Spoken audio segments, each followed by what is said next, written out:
রাতের অন্ধকার নয়, দিনের আলোতেই ছই দেওয়া গরুর গাড়ি চড়ে ভরচাজ মশাই চলেছেন তার গন্তব্যে।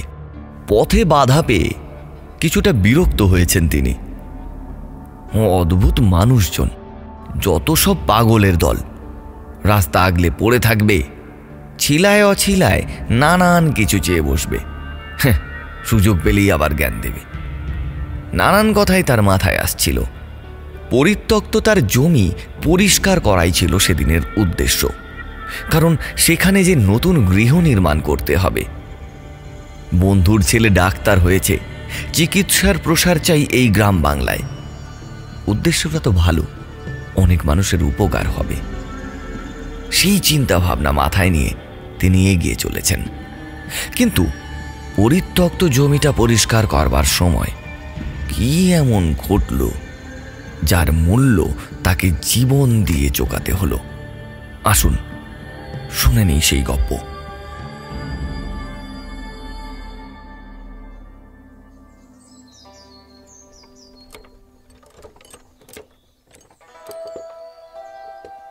জঙ্গলের ভেতর এবড়ো খেবড়ো পথ ধরে গরুর গাড়ি এগিয়ে চলেছে। গাছগাছালির ফাঁক ফোকর দিয়ে সকালের রোদ মাঝে মধ্যে ঝিলিক দিচ্ছে। পথের বাম পাশে পাতলা জঙ্গলের স্তরের ভেতর দিয়ে ভৈরবী নদী নজরে পড়ছে থেকে থেকে। গাড়োয়ান গাড়ি হেঁকে চলেছে। ছইয়ের ভেতর বসে হালকা ঝিমুনি আসছিল জগৎপতি ভট্টাচার্য। হঠাৎ গাড়ি দাঁড়িয়ে পড়লে জগৎপতি বলে উঠল, কি হলো কি মাধব, গাড়ি থামালি কেন? মাধব পথের দিকে খানিকক্ষণ স্থিরভাবে তাকিয়ে থেকে বলল, যাব কি করে কর্তা, পথের মাঝখানে একজন পড়ে আছে। যে পড়ে আছে মানে? কোনো অসুস্থ পথিক নাকি? সকালেই যা রোদ গরম পড়েছে, পথ চলতি কেউ ভিড়মি খেলে আশ্চর্য হব না।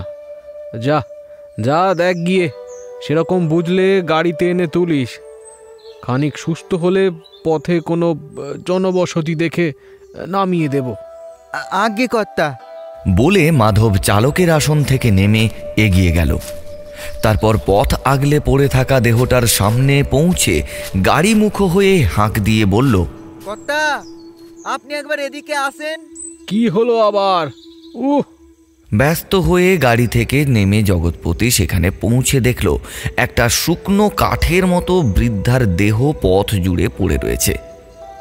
বৃদ্ধার ক্ষয় ধরা শরীরে ময়লা জীর্ণ বস্ত্র, মাথার ওপরে বটের ঝুড়ির মতো জট, কপালে আড়াআড়িভাবে 3টে সিঁদুরের দাগ, চোখ বন্ধ, ঝুলে যাওয়া পাতলা চামড়া ঢাকা মুখ ও তোবড়ানো গাল দেখে তার বয়স আন্দাজ করা খুবই মুশকিল।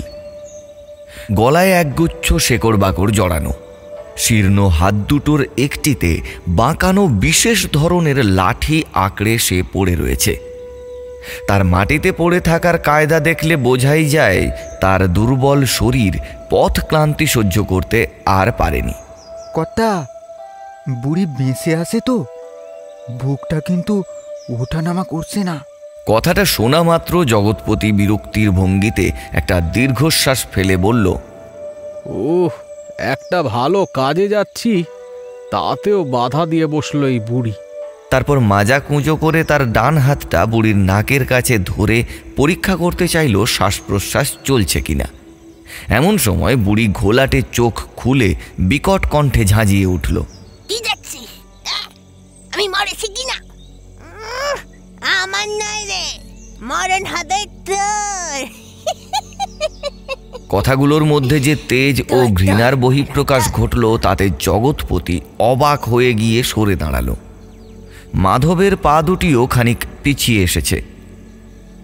বুড়ি এবার লাঠির ওপর ভর করে ধীরে ধীরে কুঁজো হয়ে উঠে দাঁড়ালো। তারপর ওর ক্ষয়ে যাওয়া কালো দন্তসহ সম্পূর্ণ মাড়ি বের করে প্রশ্ন করল, তোরা যাচ্ছিস কোথায়? অল্পক্ষণের মধ্যেই বুড়ির এই শারীরিক পরিবর্তন দেখে তার বিপরীত দিকে অবস্থিত দুজনের মুখ থেকে যেন বাক্য উড়ে গেছে। বুড়ি আবার বলে উঠল, কথা কানে যাচ্ছে না? যাচ্ছিস কোথায় তোরা? আচমকা অপ্রিয় পরিস্থিতি সামনে এসে পড়ায় জগৎপতি খানিকটা হকচকিয়ে গিয়েছিল। এবার নিজেকে খানিকটা সামলে নিয়ে সে জবাব দিল, কাছেই, লোচনপুর। কি দরকার সেখানে? সামান্য কাজ আছে। কিন্তু তুমি কে? খামোখা পথ আগলে এই সব প্রশ্ন করে যাচ্ছ। আমার নাম ধেনু বাউরি। আমাকে এখানে সকলে চেনে। ভালো চাস তো ফিরে যা। যেখানে যাচ্ছিস তাতে তোর অমঙ্গল হবে রে। যা বলছি তাই শোন শোন। ফিরে যা ফিরে যা ফিরে যা। অমঙ্গল কেন হবে? আমি তো কারো অনিষ্ট করতে যাচ্ছি না, বরং যার জন্য লোচনপুর আসা তাতে অনেকেরই উপকার হবে। কার কথা শুনছেন কর্তা? বুড়ির মাথার কি ঠিক আছে? হ্যাঁ, আপনি গাড়িতে গিয়ে উঠুন, আমি পথ পরিষ্কার করে আসতেছি। আর কথা না বাড়িয়ে জগৎপতি গাড়িতে গিয়ে উঠল। এর ফাঁকে মাধব ধেনু বাউরিকে ঠেলে পথ থেকে সরিয়ে দেয়। মাধবের ধাক্কায় বেসামাল হয়ে বুড়ি পাথরের ধারে ঝোপের আড়ালে গিয়ে পড়তেই মাধব ছুটে এসে দ্রুত গাড়ি গড়িয়ে দিল। তোরা তোরা মরবি। কেউ তোদের বাঁচাতে পারবে না। মরবি, তোরা সব কটা মরবি।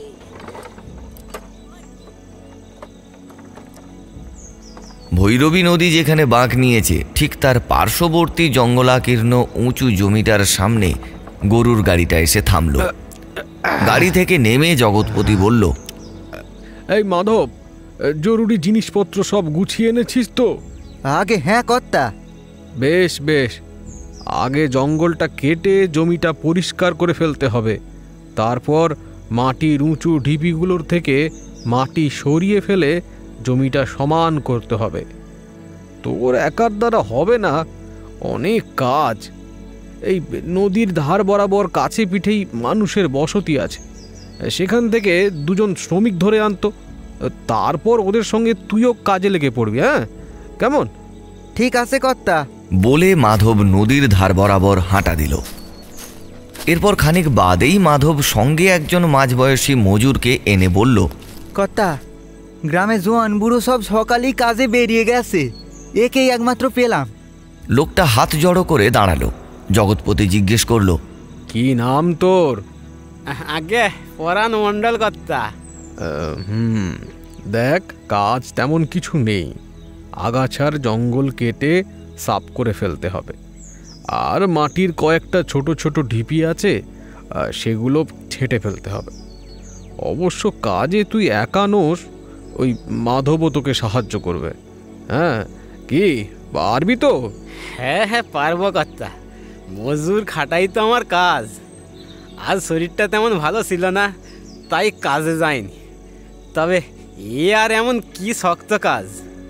বেশ বেশ, তাহলে কাজে লেগে পড়। মজুরি না হয় কিছু বেশিই দেব, তবে কাজ পরিষ্কার হওয়া চাই। সরঞ্জাম সব আমার সঙ্গেই আছে। মাধব, হেঁসো, কোদাল যা লাগে একে দিয়ে দে। মাধব গাড়ি থেকে জঙ্গল ও মাটি কাটার জন্য কোদাল, কাস্তে এই সমস্ত কিছু নামিয়ে পরাণের সামনে এনে রাখল। পরাণ সেগুলো হাতে তুলে নিয়ে বলল, এখানে বসত বাড়ি হবে নাকি কর্তা? সেই রকমই কিছু, তবে যা হবে তাতে তোদের উপকারই হবে।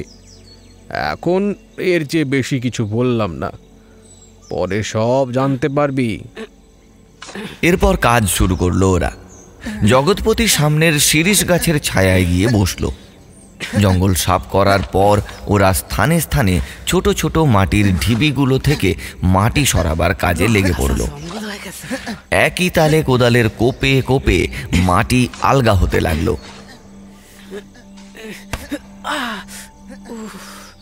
দীর্ঘক্ষণ কাজ চলার পর আচমকা মাটি খোঁড়া বন্ধ করে মাধব ও পরাণ দাঁড়িয়ে পড়ল। ওদের প্রত্যেকেরই চোখে মুখে বিস্ময় আর ভয়ের ছাপ।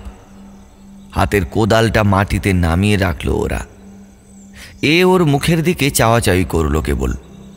দৃশ্যটা নজরে পড়তেই জগৎপতি ভট্টাচার্য শাসিয়ে উঠল। কি রে, তোরা থামলি কেন? তাড়াতাড়ি হাত চালা, বেলা যে ফুরিয়ে এলো। বাড়ি ফেরা আছে তো নাকি? কর্তা, একবার এদিকে আসেন। জগৎপতি শিরিষ গাছের তলা থেকে ওর ভারী শরীরটা তুলে নিয়ে কপালে ভাঁজ ফেলে এগিয়ে গিয়ে বলল, কি হয়েছেটা কি? পরাণ সদ্য কোদালের কোপে আলগা হওয়া মাটিটা দুহাত দিয়ে সরিয়ে বলল, এইখানে কি একটা উঁচু হয়ে আছে কর্তা। আঘাত করলে কেমন অদ্ভুত শব্দ বের হচ্ছে। কোদালটাও হাত থেকে ছুটে যেতে চাইছে। দেখেন না একবার, বেসামাল হয়ে কোদালটা আমার হাত থেকে ছুটে কেমন পায়ে এসে ক্ষত করে দিল। কই দেখি। ও বাবা। বলে জগৎপতি মাজা কুঁজো করে পরাণের পায়ের ক্ষতস্থানের দিকে চাইল। পরাণের ক্ষতস্থান থেকে তখনও রক্ত গড়িয়ে পড়ছে মাটিতে। কয়েকবার হাত দিয়ে চেপে ধরে পরাণ রক্ত বন্ধ করবার চেষ্টা করল, কিন্তু ফল কিছু হলো না। মাটি রক্তে ক্রমশ ভিজছে। এরপর পরাণ কোমরে বাঁধা ওর গামছাটা দিয়ে খুব শক্ত করে ক্ষতস্থানটা বেঁধে ফেলল। তাতে রক্তপাত থামল। জগৎপতি বিষয়টা লক্ষ্য করে বলল, খুব যন্ত্রণা হচ্ছে কি?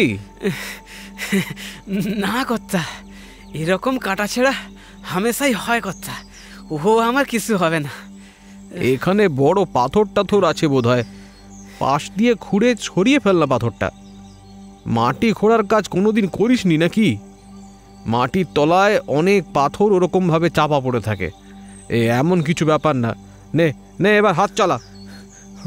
ওটা ওটা পাথর না কর্তা, কোদালের সঙ্গে ওটার আঘাতের আওয়াজ আমি শুনেছি। কেমন কেমন একটা গম গমে ভাব। আমার মনে হয় কর্তা, ওটা অন্য কিছু। কই, আমার কানে তো কিছু এলো না। আপনি তখন অখেয়ালে ছিলেন কর্তা, তাই কিছু কানে যায়নি। তা বটে, গাছতলার শীতল বাতাসে চোখটা একটু লেগে গিয়েছিল। তোদের ঝপাঝপ কোদাল কোপানোর শব্দে ছেদ পড়লে ঘুমের চটকা ভেঙে গেল। মাটির তলায় ওটা ধনরত্নপূর্ণ ঘোড়া বুঝি? সে বলতে পারবো না কর্তা, মাটির উপর থেকে তো বোঝা খুব মুশকিল। তবে আমার শরীরটা কেমন যেন খারাপ করছে। আমাকে ছেড়ে দেন কর্তা, আমি বরং বাড়ি যাই। শরীরটা বড্ড খারাপ করছে। কথা শেষ করে পরাণ কপাল ও মুখের ঘাম মুছল। তারপর হাতের কোদালটা রেখে টলতে টলতে হাঁটা দিল। জগৎপতি মজুরি নিয়ে যাবার জন্য ওকে পেছন থেকে কয়েকবার ডাক দিলেও পরাণ মণ্ডল থামল না। নিরুপায় হয়ে জগৎপতি মাধবের দিকে তাকিয়ে বলল, তা তুই এভাবে দাঁড়িয়ে না থেকে একটু দূর দিয়ে খুঁড়ে জিনিসটাকে উদ্ধার করলেই তো হয়। আচমকা ধনপ্রাপ্তি আমার কুষ্টিতে আছে। সেরকম কিছু ঘটলে তুইও খালি হাতে ফিরবি না। একথা শোনার পর মাধব দ্বিগুণ উৎসাহে কৌতূহল নিবৃত্তি করার লক্ষ্যে সামিল হল। সামান্য তফাতে ও চাপ চাপ মাটি সরিয়ে গর্ত করে ফেলতেই বস্তুটা মাটির স্তূপের মতো লম্বা হয়ে প্রকট হল। তবে সেটির পরিচয় এখনো জানা যায়নি। এবার ও কোদাল রেখে হাত দিয়ে মাটি সরাতে থাকলো স্তূপের গা থেকে।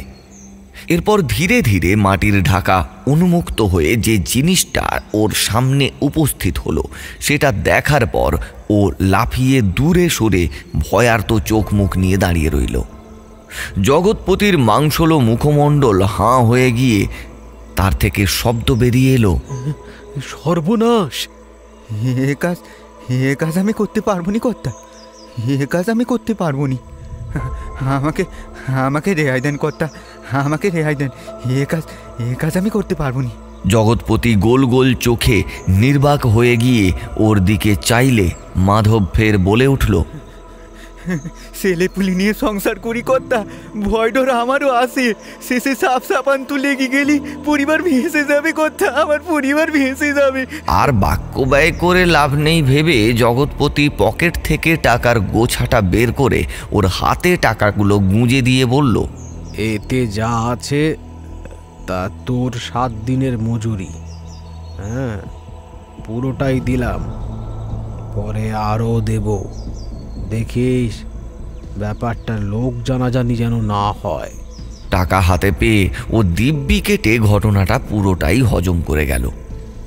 জগৎপতি যখন একটা দীর্ঘশ্বাস ফেলে মাটির গর্তের দিকে অনেকক্ষণ ধরে চেয়ে রয়েছে, ঠিক সেই সময় পাশের জঙ্গল থেকে একটা বিশ্রী মেয়েলি হাসি কানে ভেসে এলো ওদের। সেই হাড়হিম করা হাসির শব্দে সম্বিত ফিরে পেয়ে জগৎপতি বলল, মাধব, দেখ তো ঝোপের আড়ালে দাঁড়িয়ে কে হাসে। আগে কথা দেখতেছি। মাধব হাসির শব্দ অনুসরণ করে ঝোপের ভেতরে ঢুকলে এক মুহূর্তে হাসির স্বর বদলে গেল। খুব খারাপ হবে তোর, জলে পুড়ে মরবি তুই। ঝোপ থেকে ধেনু বাউরিকে টানতে টানতে বের করে আনলো মাধব। বাইরে আই বলছি, বাইরে আই। দেখেন কর্তা, এই পাগলি সেই থেকে আমাদের পিছু নিয়েছে, এখন হাসতেছে। তোকে বারণ করেছিলাম, শুনলি না? দেখ এবার কি হয়। মরবি সব কটা, মরবি মরবি মরবি। কাকে ঘুম থেকে তুললি, এবার রক্ত মাংসে টের পাবি। জগৎপতি বুড়ির অদ্ভুত মুখ বিকৃতি ও কথন শুনে বলল, ওকে ছেড়ে দে মাধব। মাধব বুড়ির হাত ছেড়ে দিতেই ও বিস্ফারিত চোখ নিয়ে মাধবের দিকে চাইল। জগৎপতি ধেনু বাউরির দিকে চেয়ে বলল, আপনি এসবের কিছু জানেন মা? জানি আমি অনেক কিছুই, তবে সেসব শুনে এখন আর কোনো লাভ নেই। অঘটন যা ঘটার তা হয়ে গেছে। আমার কথা শুনলি না যখন, তৈরি থাক, সে আসবে, বদলা নেবে, অভিশাপ ফলবে। সব সব শেষ হয়ে যাবে এবার, সব সব শেষ হয়ে যাবে। মরবি, সব কটা মরবি, সব শেষ হয়ে যাবে।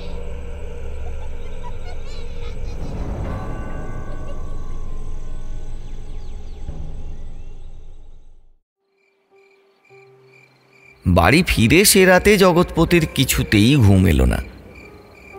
ঘেমে নিয়ে ওকে এপাশ ওপাশ করতে দেখে স্ত্রী প্রতিমা চিন্তিত মুখ নিয়ে প্রশ্ন করল, কি গো, শরীর খারাপ লাগছে নাকি তোমার? না, গলাটা কেমন শুকিয়ে আসছে, একটু জল খাওয়াতে পারো?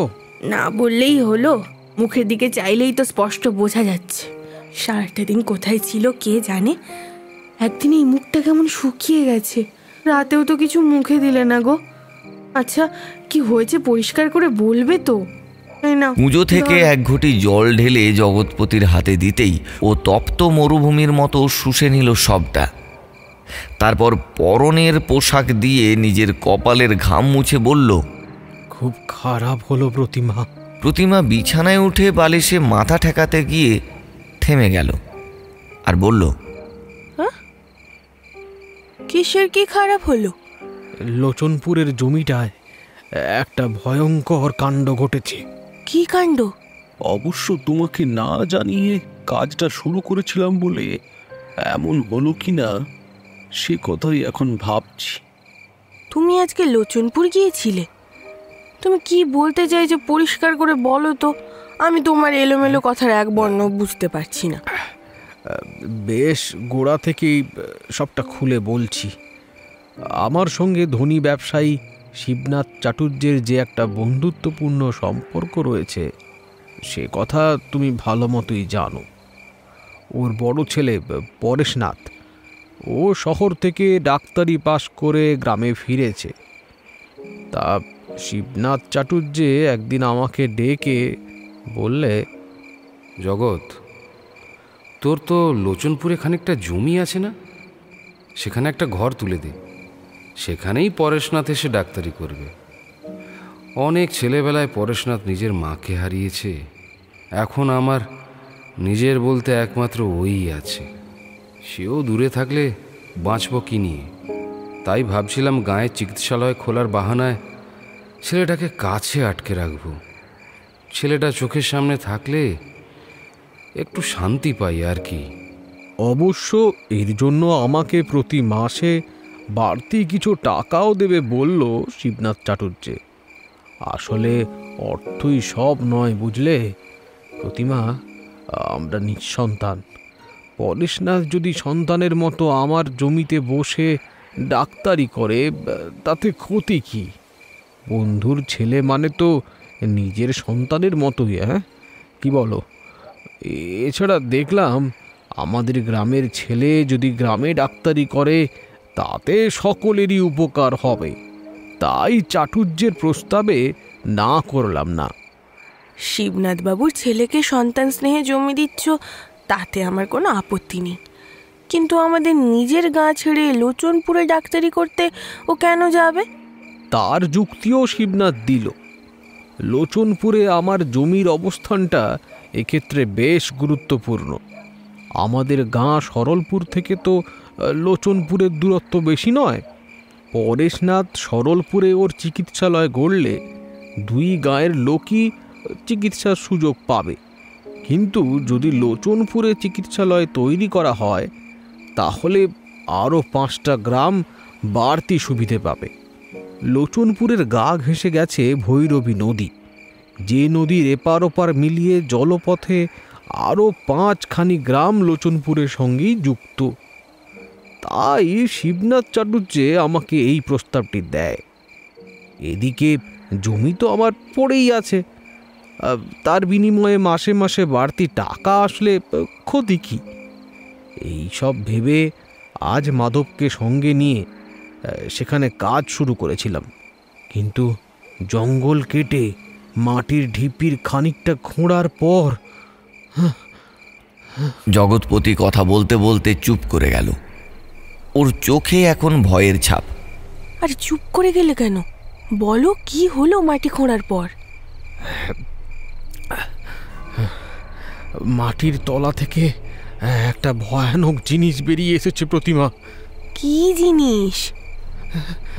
একটা হাড়ি কাঠ। হাড়ি কাঠ? ওখানে কি কোনো মন্দির ছিল নাকি? সেসব আমি বলতে পারবো না, তবে ওই স্থানে যে মন্দির ছিল না এ ব্যাপারে আমি নিশ্চিত। অত নিশ্চিতভাবে তুমি বলছো কি করে? প্রাচীন মন্দির থাকলেও তো থাকতে পারে। মাটি খুঁড়ে কতই তো এরকম দেব দেবী মূর্তি টুর্তি তো হামেশাই বেরোয়, এতে ভয় পাওয়ার তো কিছু নেই। বরং পুরনো মন্দির বেরোলে তো আরো ভালো গো। ডাক্তারখানার পাশে একটা মায়ের মন্দির হলে মন্দ কি? কি বলো? না না না না প্রতিমা, তুমি যেমনটা ভাবছো তেমন কিছুই নয়। ও স্থান পবিত্র নয়। তুমি কি বলছো? আপনারা শুনছেন জ্যাম হাব স্টুডিও নিবেদিত শনিবারের গপ্প। এই সেগমেন্টে রক্ত আখরের লেখা হাড়িকাঠ।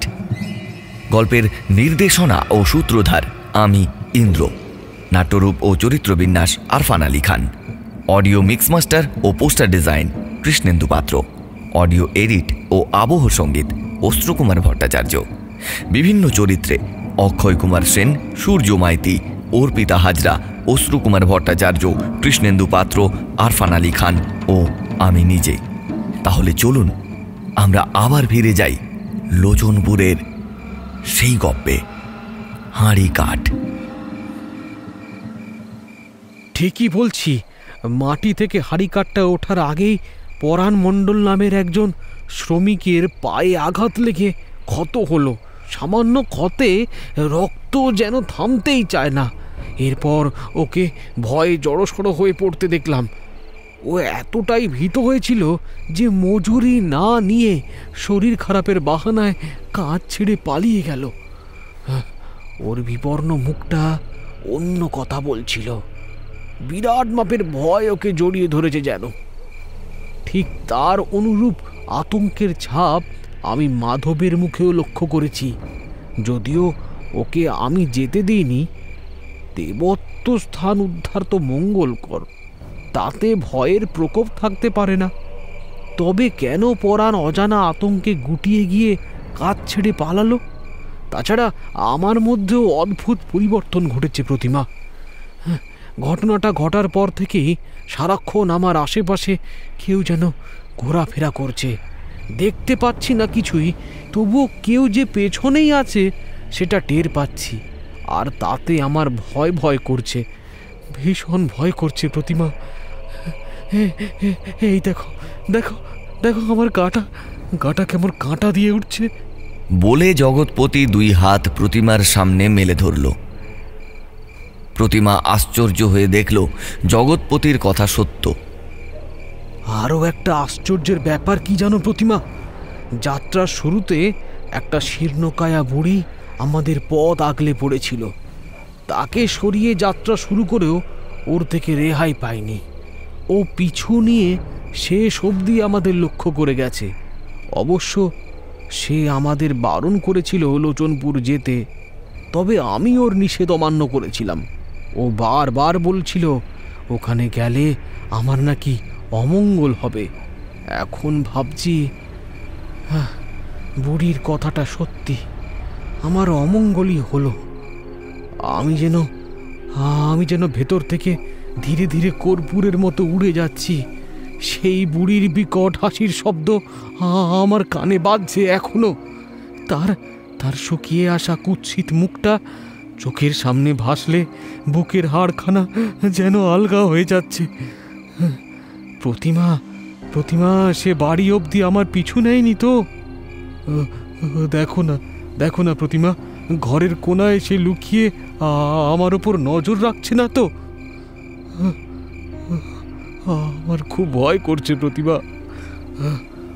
জগৎপতির ভয় মেশানো কথাগুলো শোনার পর আধারে ঢাকা শূন্য ঘরটার দিকে চোখ বুলিয়ে নিতেই প্রতিমার ভেতরটা কেমন যেন কেঁপে উঠল। সেও যেন ভয় রোগে সংক্রামিত হয়ে পড়ল তৎক্ষণাৎ। ওর মনে হতে লাগলো সত্যি সত্যিই সেই ক্ষয়িষ্ণু কায়াধারী বুড়ি পিছু পিছু বাড়ি এসে পৌঁছেছে। তবে স্পষ্ট নজরে পড়ছে না কিছু। ঘরে বোধহয় কেউ নিঃশব্দে পা ফেলে হেঁটে বেড়াচ্ছে। আলোর অভাবে চোখে পড়ছে না, তবে অনুভব করা যাচ্ছে। এই ভেবে মাথার কাছে রাখা হ্যারিকেনের বাতিটা বাড়িয়ে দিতেই অন্ধকারটা সরে পড়ল ঘরের আসবাবপত্রের আড়ালে ও খাটের তলায়। এবারে ভয়টা আসছে ওই সমস্ত লুকিয়ে থাকা অন্ধকার থেকে। প্রতিমা জগৎপতির হাতখানা শক্ত করে ধরে ভয়ার্ত কণ্ঠে বলল, শুনছো?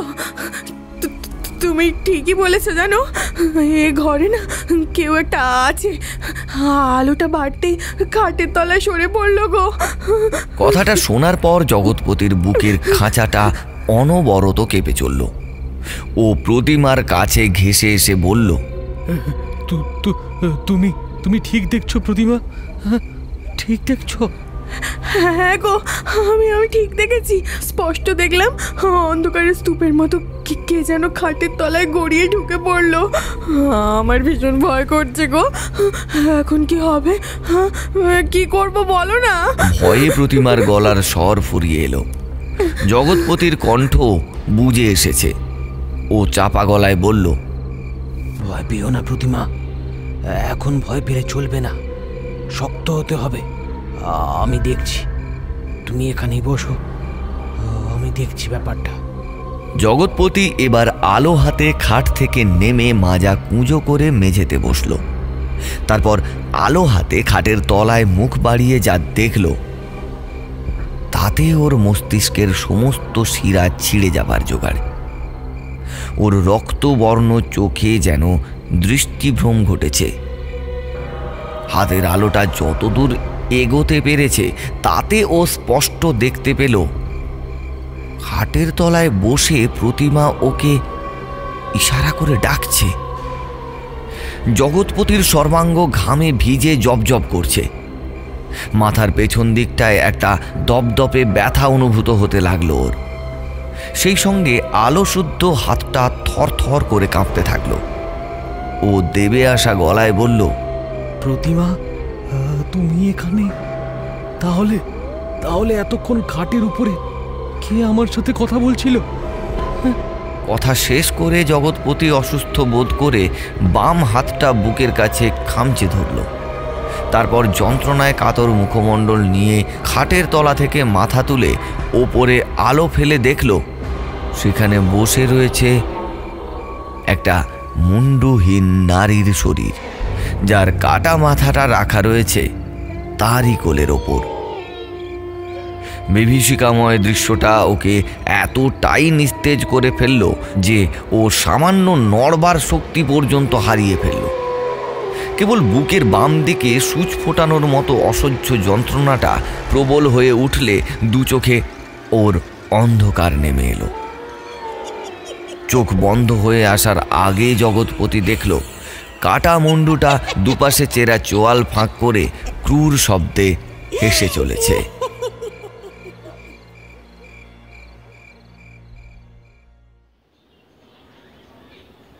দুর্বল শরীরে জগৎপতির চোখটা যখন খুলল, ও দেখল নিশি কবিরাজ ওর দুই চোখের তলা আঙুল দিয়ে টেনে দেখছে।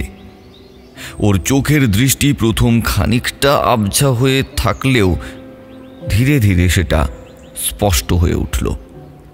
শরীরটা যেন অসাড় হয়ে আছে, মাথা ঘোরাবার সামর্থ্য নেই ওর। নিশি কবিরাজ চোখ ছেড়ে এবার হাতের নাড়ি টিপে ধরল। পাশে কবিরাজের সহযোগী যদু পাথরের পাত্রে শেকড় বাকড় পিষছে। জগৎপতি যখন শূন্য দৃষ্টি নিয়ে এদিক ওদিক চোখের মণি ঘোরাচ্ছে, ঠিক তখনই শিবনাথ চাটুর্যে এগিয়ে এসে ওর দৃষ্টির মধ্যে এসে জিজ্ঞেস করল, তা এখন কেমন বোধ করছো জগৎ? জগৎপতি সামান্য একদিকে মাথা নাড়ল। নিশি কবিরাজ হাতের নাড়ি ছেড়ে বলে উঠল, বৌঠান, ঘরে পুরনো মধু আছে? হ্যাঁ হ্যাঁ, রান্নাঘরে আছে, আমি এক্ষুনি এনে দিচ্ছি। খানিক বাদে প্রতিমা মধুপূর্ণ পাত্র হাতে সামনে এসে দাঁড়ালে জগৎপতি প্রতিমাকে দর্শন মাত্র চঞ্চল হয়ে উঠল।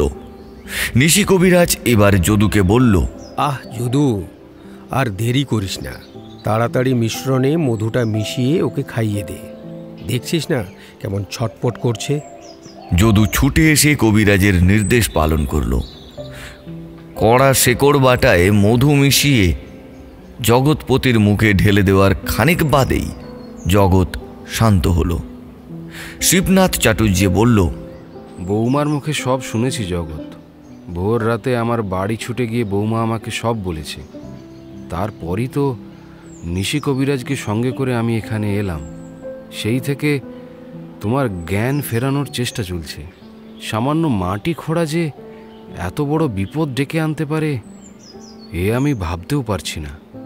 তবে এখন মনে মনে নিজেকেই অপরাধী বলে মনে হচ্ছে আমার। আমি না বললে তো তুমি ওখানে গৃহ নির্মাণ করতে যেতে না। এই অবধি বলে শিবনাথ নিশি কবিরাজের দিকে তাকিয়ে জিজ্ঞেস করল, তা কেমন দেখলেন জগৎকে কবিরাজ মশাই? নাড়ি চঞ্চল, শরীরে একটা অস্থির ভাব, হৃৎপিণ্ডের গতিটাও অধিক। শরীরে এমনি কোনো সমস্যা নেই। আমার মনে হয় জগৎপতি কেবলমাত্র প্রচণ্ড ভয় পেয়ে জ্ঞান হারিয়ে ফেলেছে। হ্যাঁ, তা তো বটেই। বৌমাও সেই কথাই বলছিল। মাঝরাতে জলপান করার পর জগৎপতির অস্বাভাবিক ভয় পাওয়ার কথা বৌমা আমাকে জানিয়েছিল। কিন্তু ভীষণ মাত্রায় ভয়ের উৎসটা কি, সেইটাই তো প্রশ্ন। কিছু দেখেছিলে নাকি জগৎ? শেষ কথাটা শিবনাথ জগৎপতির দিকে চেয়ে বলল। জগৎপতি পুনরায় উত্তেজিত হয়ে অস্ফুট স্বরে বলে উঠল, প্রতিমা, প্রতিমা, প্রতিমা। প্রতিমা ছুটে সামনে এলে জগৎপতি ভয়ার্ত চোখ মুখ নিয়ে, না না না, চলে যাও, চলে যাও আমার সামনে থেকে। আমার ভয় করছে, ভীষণ ভয় করছে, ভীষণ ভয় করছে। এই বলতে বলতে পুনরায় জ্ঞান হারালো। প্রতিমা আঁচলে মুখ ঢাকা দিয়ে ফুপিয়ে ফুপিয়ে কেঁদে উঠল। নিশি কবিরাজ আর যদু আবার জগৎপতির জ্ঞান ফেরানোর চেষ্টার কাজে লেগে গেল। শিবনাথের কপালে ভাঁজ পড়ল, সঙ্গে চোখে মুখে দুশ্চিন্তা ও বিস্ময়ের ছাপ। প্রতিমা এবারে কান্না আটকে রাখতে না পেরে সজোরে কেঁদে উঠল। আমার কি সর্বনাশ হলো গো! ওগো তুমি চোখ খোলো, চোখ খোলো। আমি এখন কি করব গো? কে আমার এত বড় ক্ষতি করলো? মা তারা, মা তারা, তুমি আবার শাখা সিঁদুর বজায় রেখো মা। আমি তোমায় জোড়া পাঠা দেব মা। শিবনাথ প্রতিমার কপাল, বুক চাপড়ানি আর গলা ছেড়ে কান্না শুনে একেবারে অপ্রস্তুত হয়ে গেল। বৌমা, শান্ত হও বৌমা। এমন ভাবে ভেঙে পড়লে চলবে না। বিপদে শক্ত হতে হবে, তবেই তো বিপদ থেকে উদ্ধার পাবে। শান্ত হও মা, শান্ত হও। দাদা দাদা, আমি তো কখনো কারো ক্ষতি করিনি। শনি মঙ্গলবারে মায়ের ব্রত রাখি সংসারের উন্নতির জন্য। তবু ওর এমন কেন হলো দাদা? ওর কিছু হলে যে আমি আর বাঁচবো না। বৌমা, এই সময় অলক্ষণে কথা বলে না। আমি বলছি জগতের কিচ্ছু হয়নি, ও কিছুদিনের বিরাম নিলেই সেরে উঠবে। তোমার ভয় কি? আমি আছি, নিশি কবিরাজ আছেন। বৌঠান, রোগীর সামনে কাঁদতে নেই, এতে ব্যারাম আরো বাড়ে। তুমি একটু ও ঘরে যাও বৌঠান, জগতের জ্ঞান ফিরলেই আমি তোমাকে খবর দেব। প্রতিমা চোখের জল মুছে নিজেকে খানিক সামলে বলল, আমি বরং একটা কাজ করি, বটতলার মন্দির থেকে বুড়ো শিবের চরণামৃত নিয়ে আসি। বাবার কৃপায় ওর জ্ঞান নিশ্চয়ই ফিরবে। জয় বাবা ভোলানাথ, জয় বাবা ভোলানাথ। কথা শেষ করে প্রতিমা ছুট্টে ঘরের বাইরে বেরিয়ে গেল। যদু জগৎপতির হাত ও পায়ের তলায় উষ্ণ সরিষার তেল সমানে ঘষে চলেছে। নিশি কবিরাজকে গভীরভাবে জড়িবুটি পিষতে দেখে শিবনাথ বলল, আমার কিন্তু ব্যাপারটা গোলমেলে ঠেকছে কবিরাজ। ওকে কি শহরে পাঠাবার ব্যবস্থা করব, নইলে আমার ছেলে পরেশনাথকে খবর দিই? কথাটা নিশি কবিরাজের আঁতে স্পর্শ করায় ও হাতের কাজ বন্ধ করে আর চোখে চাইল। তারপর বলল, আমার ওষুধে ভুল নেই কর্তা। কথাটা হচ্ছে আপনি ব্যাপারটা গুরুত্ব দিয়ে লক্ষ্য করেননি। কোন ব্যাপারটা? প্রতিমা বৌঠান যখনই জগতের সামনে এলো তখনই ও ভয় পেয়ে মূর্ছা গেল। অর্থাৎ বৌমাকে দেখে ও ভয় পেয়ে জ্ঞান হারাচ্ছে? আমার অভিজ্ঞতা তো সে কথাই বলছে। কিন্তু হঠাৎ এই অস্বাভাবিক ভয়ের কারণ? সেটা তো বৌঠান নিজে মুখে বলবে না, জগৎ সুস্থ হলেই জানা সম্ভব। নিশ্চয়ই ওদের মধ্যে কিছু একটা ঘটেছে। তা এখন উপায়? এটাই তো জগৎ সংসারের সবচেয়ে বড় সমস্যা কর্তা। স্ত্রীর থেকে স্বামীর ভয় তাড়ানোর উপায় স্বয়ং ধন্বন্তরীরও জানা নেই। তবে জগতের ভয়ের মাত্রাটা এতটাই অধিক যে ওর মগজে রক্ত চড়ে যাচ্ছে, আর তার থেকেই ও অচৈতন্য হয়ে পড়ছে। আমার মনে হয় ওকে বাঁচাতে হলে কিছুদিনের জন্য বৌঠানের থেকে দূরে সরিয়ে রাখতে হবে। কিন্তু তা কি সম্ভব? তাছাড়া একথা বৌঠানকে বলাও কঠিন। স্ত্রীকে স্বামীর ভয় পেয়ে জ্ঞান হারানোর কথা বলবার ভাষা আমার জানা নেই কর্তা। ও নিয়ে আপনি কিছু ভাববেন না কবিরাজ। জগৎ আমার বন্ধুর মতো, আমার ব্যবসায় সহযোগীও বটে। ওর কিছু আমি হতে দেব না। বৌমা ফিরে এলে ওকে আমি ঠিক বুঝিয়ে যা বলার বলবো। আপনি এখন আসুন। আসবো মানে? এই চরম মুহূর্তে জগতের চিকিৎসার প্রয়োজন, আর আপনি আমাকে চলে যেতে বলছেন? মানে চলে যেতে বলছি কারণ বৌমাকে বোঝানোর জন্য যে কথাগুলো আমি খরচ করব তা আপনার মোটেও সহ্য হবে না কবিরাজ। বুঝেছি। তারপর তার এতক্ষণের তৈরি মিশ্রণটা শিবনাথ চাটুর্যের হাতে ধরিয়ে দিয়ে বলল, এতে অতি অল্প পুরনো ঘি মিশিয়ে খাইয়ে দেবেন কর্তা, আশা করি জ্ঞান ফিরে যাবে। এরপর একদণ্ডও ঘরে দাঁড়িয়ে রইল না নিশি কবিরাজ। যদুও জিনিসপত্র গুটিয়ে দম্ভ ভরা মেজাজে পা ফেলে ঘর ছাড়ল। নিশি কবিরাজের দেওয়া ওষুধ জগৎপতির মুখে প্রবেশ করিয়ে শিবনাথ ঘরের বাইরে বারান্দায় পায়চারি করতে লাগল।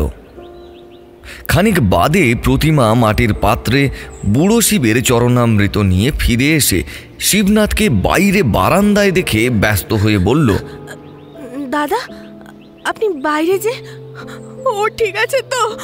ঘরে প্রবেশ করতে গেলে শিবনাথ ওকে থামিয়ে দিয়ে বলল, বৌমা এসে গেছো? তোমার সঙ্গে জরুরি কথা ছিল।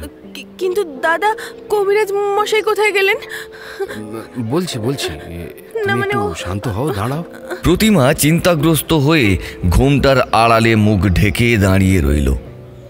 শিবনাথ একটু ইতস্তত করে বলল, বলছিলাম বৌমা, আমার কথাগুলো একটু মন দিয়ে শোনো। প্রথমেই ঘাবড়ে যেও না। জগতের খুব একটা শক্ত ব্যামো হয়েছে। নিশি কবিরাজকে দিয়ে ওর চিকিৎসা সম্ভব নয়, বুঝলে? এই অবধি শুনে প্রতিমার হাতের চরণামৃতের পাত্র কেঁপে উঠল। শিবনাথ বলে চলল, তাই কবিরাজকে বিদায় করলাম। জগতের এখন প্রয়োজন উন্নত আধুনিক চিকিৎসা।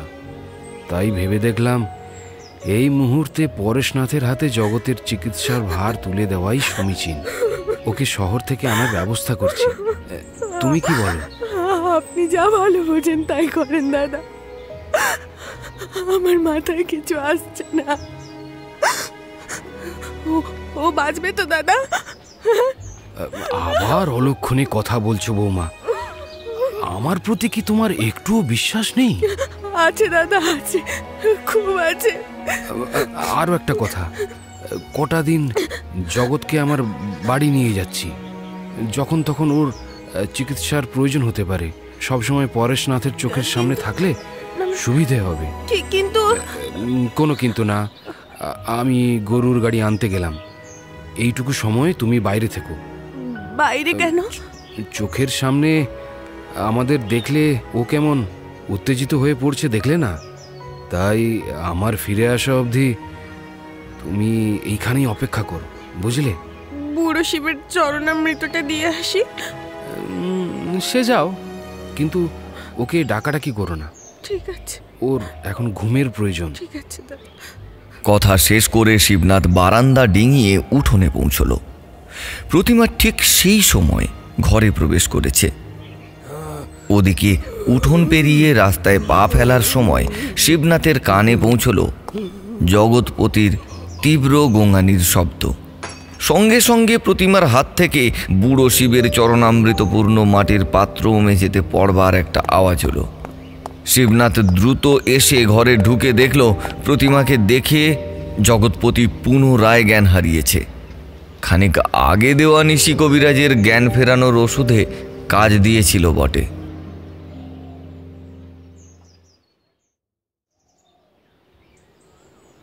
পরেশনাথের আধুনিক চিকিৎসায় জগৎপতি দিন 7 মধ্যেই সুস্থ হয়ে উঠল।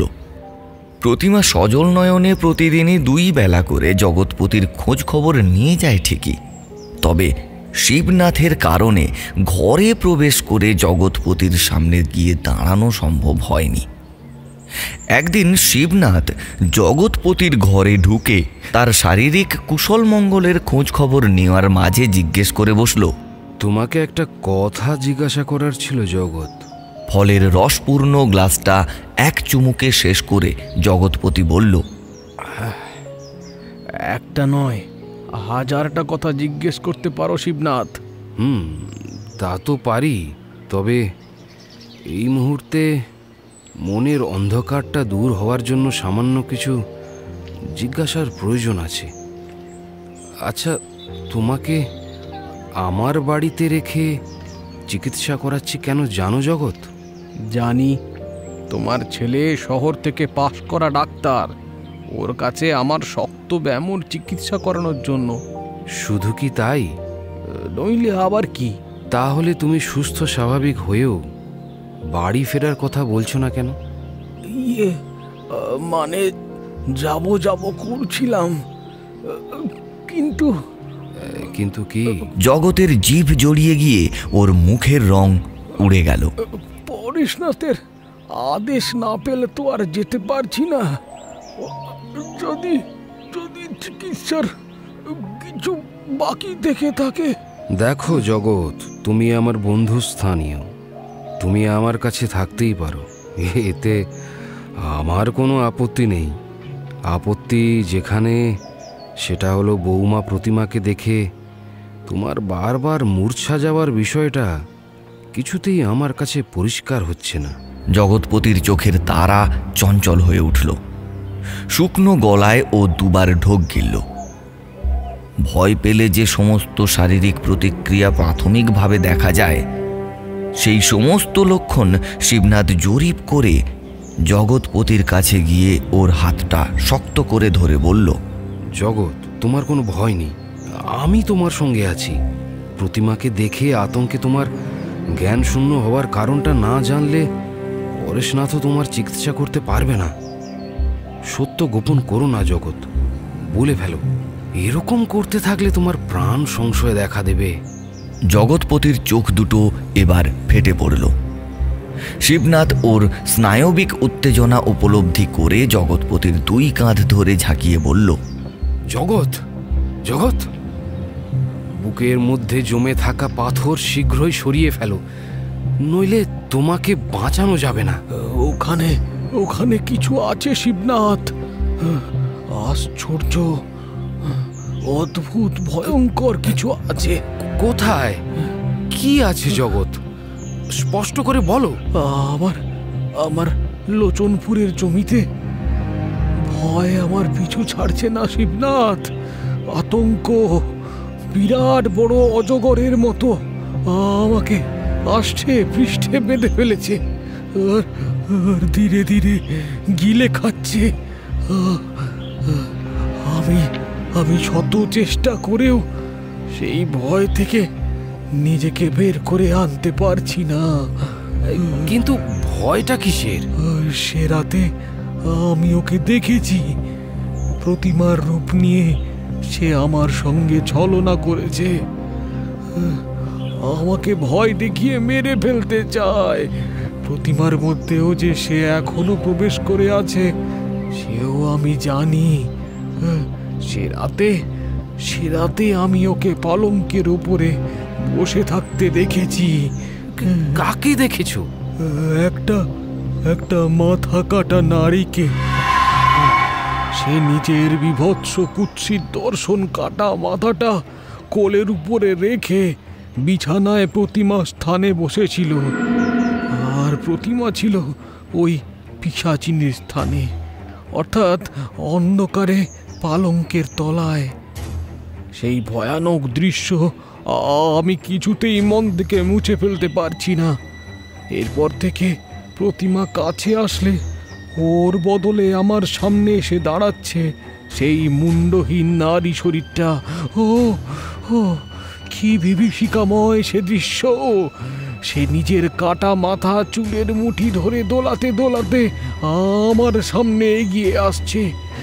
দেহ থেকে বিচ্ছিন্ন মাথার তীক্ষ্ণ আর বিভৎস হাসির শব্দ আমি সহ্য করতে পারছি না। শিবনাথ, আমাকে তুমি বাঁচাও। শিবনাথ, বাঁচাও।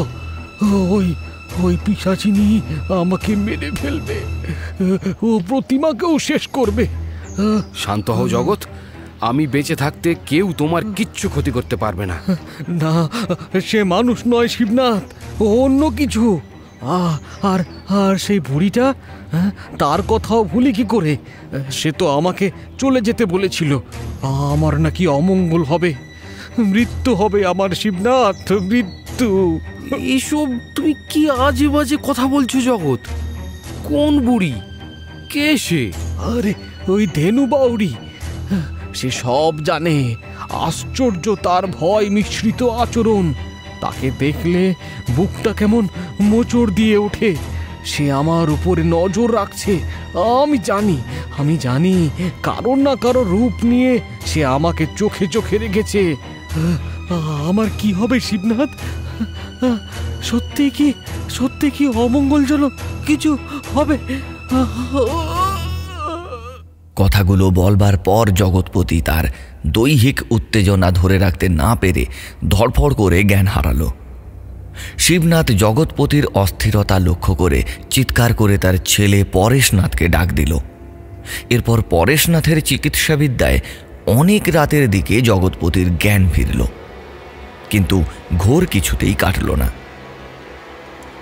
চোখ বন্ধ অবস্থায় সে কেবল কাতর স্বরে বলে চলল, আমাকে বাঁচাও শিবনাথ, শয়তানটা আমাকে মেরে ফেলবে। ও আছে, এখানেই আছে, আমার উপর নজর রাখছে। শিবনাথ, তুমি কিছু করো। ওকে আমার সামনে থেকে সরাও শিবনাথ, রক্ষা করো আমায়। জগৎপতির করুণ মুখটার দিকে অসহায়ের মতো আফসোসের দৃষ্টি নিয়ে তাকিয়ে রইল শিবনাথ। এর ফলে জগৎপতির অশ্রু জল শিবনাথের হৃদয়ের নরম মাটিকে সিক্ত করল খুব সহজেই।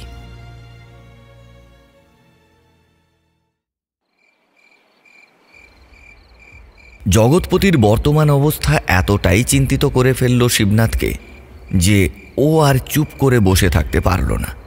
ওর মাথার ভেতর কেবল পাক খেতে থাকল একটাই প্রশ্ন, এমন কি আছে ওই লোচনপুরের পরিত্যক্ত জমির মাটির তলায়? কোনো অভিশপ্ত কিছু কি? মাটি খোঁড়ার ফলে সেই অভিশাপ আজ মুক্ত হয়ে জগৎপতির প্রাণনাশের জন্য সর্বদা সচেষ্ট হয়ে রয়েছে। নিজের অজান্তে জগৎপতিকে ভয়ানক বিপদের মুখে ঠেলে দেওয়ার জন্য অপরাধ বোধ গিলে ফেলল শিবনাথকে। কারণ সে না বললে জগৎপতি মাটি খোঁড়াখুড়ি করতে যেত না। অর্থাৎ ওই ভয়ঙ্কর পরিস্থিতি থেকে মুক্তির উপায় বের করার দায়িত্ব এখন তারই। কিন্তু সব কিছুর আগে জগতের মুখে শোনা ওই পিশাচিনী, বুড়ি ও মাটির তলার রহস্য প্রথমে উদ্ঘাটন করা প্রয়োজন। বিপদের বহর এবং সার্বিক পরিচয় না পাওয়া গেলে তার থেকে উদ্ধারের পথ মেলা বড় শক্ত। এই সমস্ত কথা সারা রাত ধরে চিন্তা করে ভোর হতেই শিবনাথ দুজন মজুরকে সঙ্গে নিয়ে একটা ছই দেওয়া গরুর গাড়ি করে হাজির হলো লোচনপুর। তারপর সামান্য খোঁড়া মাটির ওপর জেগে থাকা হাড়ি কাঠটার দিকে তাকিয়ে শিবনাথ চাটুর্যে তার সঙ্গে আনা মজুরদের বলল, তোমাদের মধ্যে একজন এই হাঁড়ি কাঠের সোজাসুজি খোঁড়া শুরু করো, আর বাকিজন একটু দূর দিয়ে মাটি কেটে সরিয়ে ফেলো। সাধারণত মন্দিরের প্রবেশদ্বার এবং গর্ভগৃহে অধিষ্ঠিত দেব দেবীর সামনেই যূপকাষ্ঠ প্রতিষ্ঠা করা হয়। আশা করি এক্ষেত্রেও তার অন্যথা হবে না। তাছাড়া এখানে শুধুমাত্র যূপকাষ্ঠ থাকার কথাও নয়, নিশ্চয়ই কোনো মন্দির আছে এখানেই। তোরা কাজ শুরু কর, আমি ওই গাছের ছায়ায় অপেক্ষা করছি।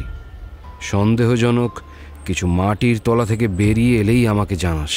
কথা শেষ করে শিবনাথ খানিকটা তফাতে ঝাঁকড়া একটা শিরীষ গাছের তলায় গিয়ে বসল। ওদিকে তার দেওয়া নির্দেশ মতো শ্রমিকরা মাটি খোঁড়া শুরু করলো। মাটির ওপরের স্তর খানিকটা সরে যেতেই যে শ্রমিকটা খানিকটা তফাতে মাটি খুঁড়ছিল সে থমকে দাঁড়িয়ে পড়ল। তারপর শিরীষ গাছের দিকে তাকিয়ে সে চিৎকার করে বলল, বাবু বাবু, এ মাটির তলায়। অর্ধসমাপ্ত কথাটা বলে লোকটা সরে দাঁড়ালো। শিবনাথ ছুটে এসে দেখল মাটির তলা থেকে একটা করটি উঠে এসেছে। কপালে দুশ্চিন্তার ছাপ এঁকে শিবনাথ বলল, এইরকম কিছু একটা আশা করছিলাম। জগৎ ঠিকই বলেছিল, এ স্থান ভালো নয়। অভিশপ্ত কিছুর ছায়া এখানে বিরাজ করে আছে। কিন্তু এই তো কেবল কাটা মাথা। আশপাশটা একটু খুঁড়ে দেখ তো, কোনো দেহ ওঠে কিনা।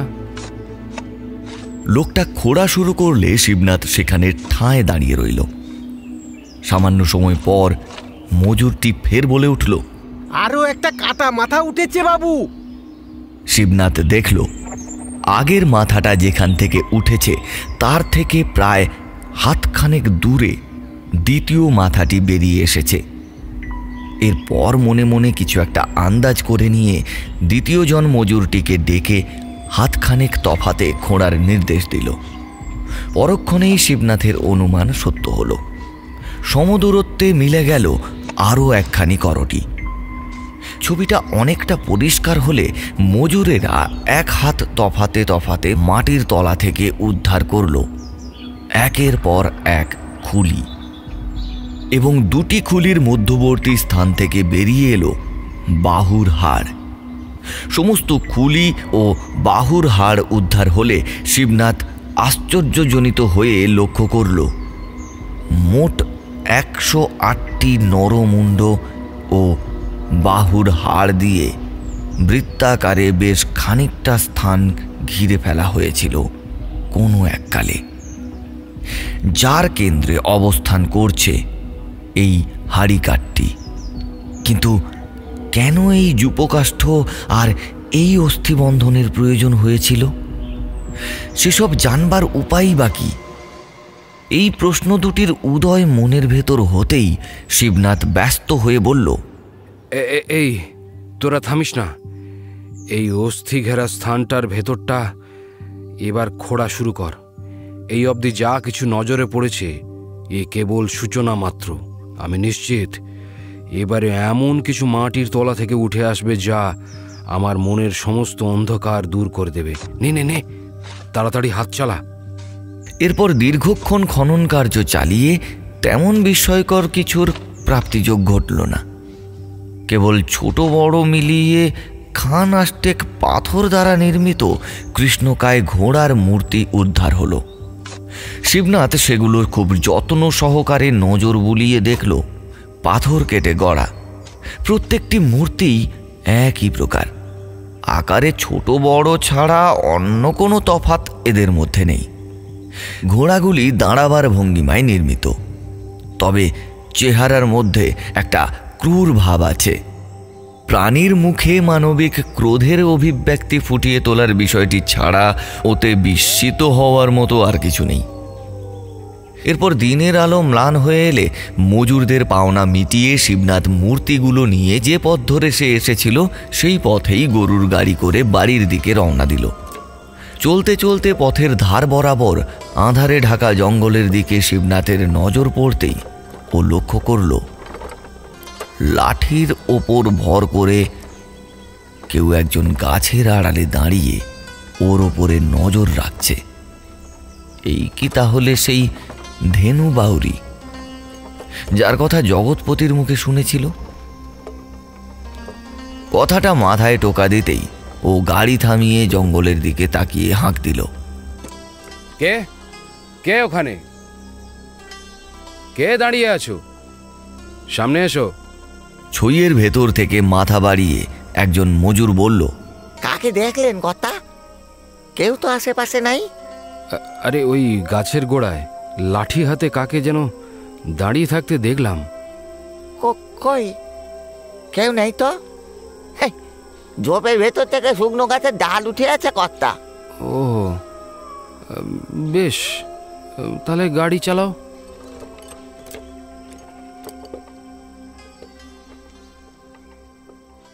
বাড়ি ফিরে মূর্তিগুলোকে পরিষ্কার করে নিজের শোবার ঘরে তাকে সাজিয়ে রাখল শিবনাথ। ঘুমাতে যাবার আগে জগৎপতির খোঁজ খবর নেওয়ার সময় খানিক স্বস্তি এলো তার। জগৎপতি এখন স্বাভাবিকভাবেই কথাবার্তা বলছে।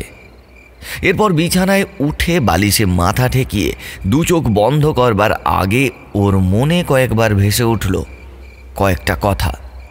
ওখানে খোঁড়াখুঁড়ি চালিয়ে আমার সঙ্গে তো তেমন কিছু ঘটল না।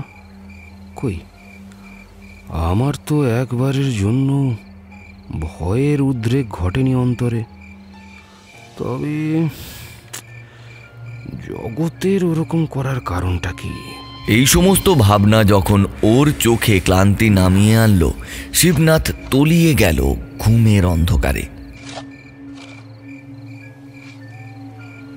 ঘুমের চটকা ভাঙল আচমকা একই তালের দীর্ঘস্থায়ী এক ধরনের শব্দ শুনে। ঘুমের মধ্যে একঘেয়ে শব্দ বিরক্তি ধরালে শিবনাথ চোখ খুলল। একটা আলো আঁধারি পরিবেশ ওর চোখে যেন ধাক্কা দিল, ঠিক যেন ভোরের আলো ঢেকে রেখেছে ঘন কুয়াশা। ভ্রুযুগল কুঞ্চিত হলো মাথার ওপর শিরীষ গাছটা দাঁড়িয়ে থাকতে দেখে। ঝট করে গাছের পরিচয় মাথার মধ্যে জড়ো হয়ে এলো। এ তো সেই লোচনপুরের শিরীষ গাছ, মাটি খোঁড়ার সময় যার তলায় বসেছিল সে।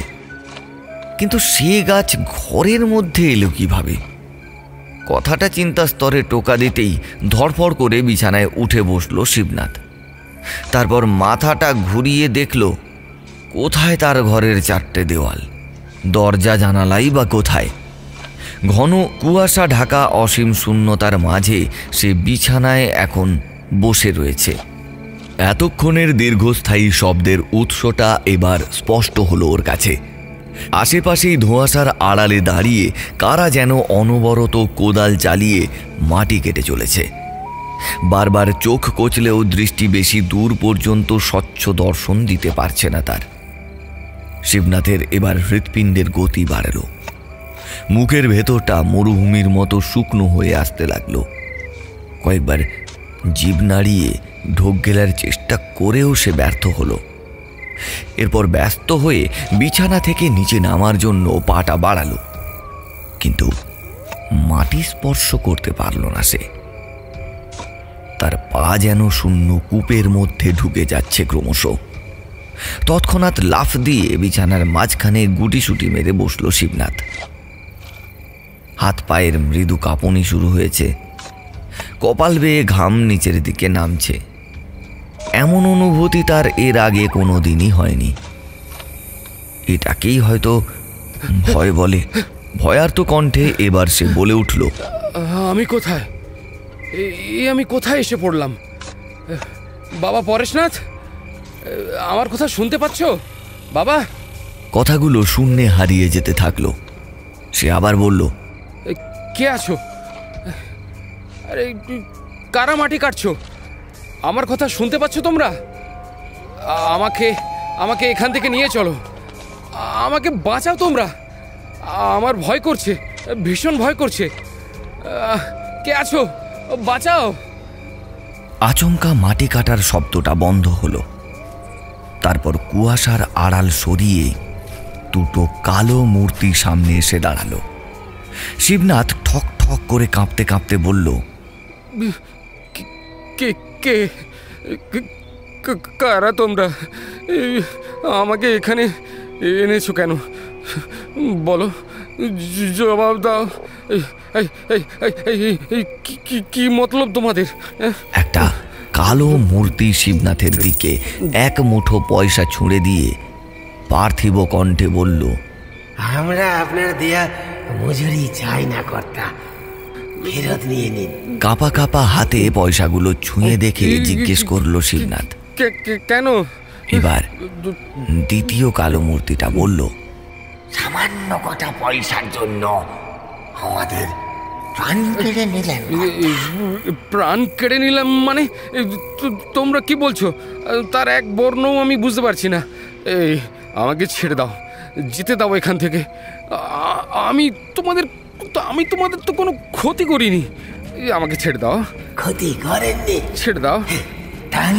তাহলে এটা কে করলো? বলে জোড়া কালো মূর্তি দুটো নিজের কাঁধ থেকে চুলের মুঠি ধরে মুন্ডুটা নামিয়ে শিবনাথের বিছানায় ছুঁড়ে দিল। এক জোড়া রক্ত মাখা মানুষের কাটা মাথা বিছানায় আছড়ে পড়ল পর মুহূর্তে। বিভীষিকাময় দৃশ্যটা দেখে শিবনাথ ভয়ঙ্কর ভাবে চিৎকার করে বুকের বাম দিকটা খামচে ধরল। এরপর ধীরে ধীরে নিস্তেজ হয়ে গিয়ে তার শরীরটা লুটিয়ে পড়ল বিছানায়।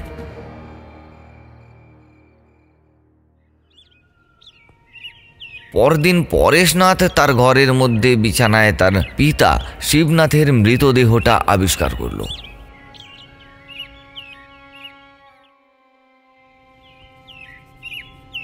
শিবনাথ চাটুর্যের আকস্মিক মৃত্যুর সংবাদ জগৎপতিকে ভেতর থেকে ভেঙে চুড়ে তছনছ করে দিল। খবরটা কানে আসার পর ও ছুটে গিয়েছিল শিবনাথের ঘরে। তারপর এক ঘর লোককে ঠেলে আছড়ে গিয়ে পড়েছিল শিবনাথের বিছানায়। তারপর অসাবধানতাবশত শিবনাথের গায়ে ওর হাতটা ঠেকতেই চমকে উঠল ও। মৃত শিবনাথের গায়ের হিমশীতল উষ্ণতা যেন এক মুহূর্তে সঞ্চারিত হয়ে গিয়েছিল ওর বুকের কাছটায়। গায়ে কাঁপুনি ধরিয়ে দিয়েছিল ওর। এরপর নড়বড়ে পায়ে দাঁড়িয়ে শিবনাথের মরা মুখটার দিকে তাকাতেই অক্ষিগোলক কেটে বেরিয়ে আসতে চাইছিল তার দুটো চোখ। মরবার পর শিবনাথের চেহারায় মনুষ্য বৈশিষ্ট্য ছিল না বললেই চলে। ওর হাত পায়ের অবস্থান স্বাভাবিক ছিল না। চোয়াল দুপাশে ভেঙে বসে গিয়েছিল। চোখ নাক মুখ থেকে গড়িয়ে আসা চাপ চাপ রক্ত ওর মুখটা ঢেকে রেখেছিল। কম্পমান শরীর নিয়ে নিজের ঘরে ফিরে ওর কেবল মনে হতে লাগলো শিবনাথের মৃত্যুর জন্য সেই দায়ী। কারণ শিবনাথের মৃত্যুর কৌশল বলে দিচ্ছে পিশাচিনী কাল রাতে এখানে এসেছিল। ওর মৃত্যুর বিভৎসতা স্পষ্ট করে দিচ্ছে এটা পিশাচিনীর প্রতিশোধ। পিশাচিনীর হাতে জগৎপতির মৃত্যুর পথে বাধা হয়ে দাঁড়ানোর জন্যই শিবনাথের এই পরিণতি। এই ভাবনাটাই জগৎপতিকে অপরাধী করে তুলেছে। তার শুভাকাঙ্ক্ষী বন্ধুর অসীম মৃত্যু শোকে ঘরের মধ্যে একটা প্রাণহীন জড়বস্তুর মতো পড়ে রইল সে। এবার ধীরে ধীরে নিজেকে ধ্বংস হতে দেখবার অপেক্ষা ছাড়া যেন আর কিছুই করবার নেই তার। সদ্য পিতৃহীন পরেশনাথের মধ্যেও জগৎপতির প্রতি দায়িত্ব কর্তব্যের অভাববোধ দেখা দিল। এখন শরীরে প্রাণ ধরে রাখা যেন জগৎপতির কাছে অর্থহীন। আপনা থেকেই মরতে ইচ্ছে করছে ওর। তাই অল্প অল্প করে ভয়কে হজম করে ফেলবার জন্য শক্তি জন্মাচ্ছে ওর মধ্যে। অনেক রাতের দিকে চরম মানসিক পরিস্থিতিতে নিজেকে প্রস্তুত করে জগৎপতি ঘরের সমস্ত জানালা দরজা খুলে আলো নিভিয়ে বিছানায় উঠে বসে। তখন সমস্ত গ্রাম ঘুমিয়ে পড়েছে। একঘেয়ে ঝিঝির ডাক কানে আসছে। শেয়ালের সমবেত চিৎকার রাতের নিস্তব্ধতা ভাঙার চেষ্টা করছে। মাঝরাতের উজ্জ্বল চাঁদের আলো জানালা গলে ঘরের মধ্যে প্রবেশ করে আবছা আলোর সৃষ্টি করেছে। এরই মধ্যে নির্ভয়ে বলে ওঠে জগৎপতি, আয় সামনে আয়, আড়ালে আমার উপরে নজর রেখে আর কোনো লাভ নেই। আমি মরতে প্রস্তুত, মেরে ফেল আমাকে, শয়তান পিশাচিনী, মেরে ফেল। একটা শীতল হাওয়ার স্রোত গায়ে ধাক্কা দিয়ে চলে গেল ওর। আজ বাধা দেবার কেউ নেই, আমি বাঁচার চেষ্টাও করব না। তোর ইচ্ছে পূরণ কর, মৃত্যুর জন্যই তো তোর অপেক্ষা করে বসে আছি। দরজাটা সামান্য দুলে উঠে আপনা হতেই বন্ধ হয়ে গেল। তুই এসেছিস, এবার বিভৎস চেহারা নিয়ে আমার সামনে আয়। আয়, তোর প্রতি আমার আর কোনো ভয় নেই। আয়, দেরি করিস না। আয়, আমি মরতে প্রস্তুত। আয় আয়। অন্ধকার থেকে আওয়াজ ভেসে এলো, কর্তা, আমি কর্তা, মাধব, গাড়োয়ান। জগৎপতি হালকা চাঁদের আলোয় দেখল মাধব আপাদমস্তক একটা কালো চাদরে ঢেকে ঘরের দরজার সামনে দাঁড়িয়ে আছে। এরপর উত্তেজিত হয়ে বলল, মাধব, তুই এসেছিস? এতদিন কোথায় ছিলিস মাধব? দেখ না, মাটি খোঁড়ার পর থেকে কি সব হয়ে গেল। শিবনাথ আর বেঁচে নেই। আমি সব জানি কর্তা। তুই সব জানিস? সব জানি বলেই তো এখন আপনার কাছে এই বিপদ থেকে মুক্তির উপায় জানাতে এসেছি। এখন আমি যা বলছি মন দিয়ে শুনুন কর্তা। শিবনাথ চাটুর্যের ঘরে দেখবেন কিছু পাথরের ঘোড়া রাখা আছে, সেগুলো সঙ্গে নিয়ে আমার সঙ্গে আসুন। কোথায় যাব? কোথায় যাব মাধব? যেখানে এই মৃত্যুদূতের শেষ, সেখানে লোচনপুর। সেখানে গেলেই মুক্তি মিলবে? কর্তা, দেরি করবেন না। গরুর গাড়ি বাইরে দাঁড় করানো আছে কর্তা। আলো ফোটার আগে সেখানে পৌঁছতে হবে, নইলে আজ রাতে আপনার মৃত্যু হবে কর্তা। আপনি আসুন, আমি গাড়িতে গিয়ে বসলাম।